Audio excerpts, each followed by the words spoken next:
દર્શક મિત્રો, એક ભારત ન્યૂઝ મીડિયામાં આપનું હાર્દિક સ્વાગત છે। હિંમતનગરમાં રખડતા ઢોરનો આતંક, સોસાયટીમાં બાળકો પર થયો ઢોરનો હુમલો, આજુબાજુના વિસ્તારમાં ભયનો માહોલ છવાયો। સાબરકાંઠા જિલ્લાના હિંમતનગર ખાતે સહકારી જીન પાસે આવેલ કર્ણાવતી અને શ્રીધર સોસાયટીમાં રખડતા ઢોરનો આતંક ફરી એકવાર જોવા મળ્યો છે। માહિતી મુજબ સોસાયટી વિસ્તારમાં સાયકલ પર સવાર બાળકને ઢોરે અડફેટે લીધું હતું।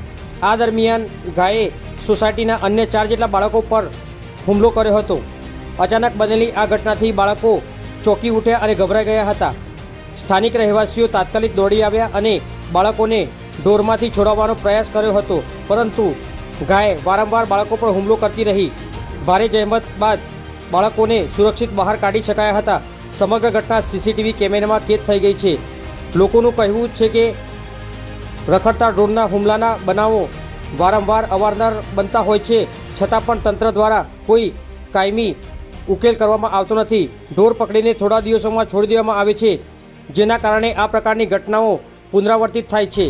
આ બનાવને કારણે સોસાયટીમાં તેમજ આસપાસના વિસ્તારમાં ભયનું વાતાવરણ જોવા મળ્યું હતું।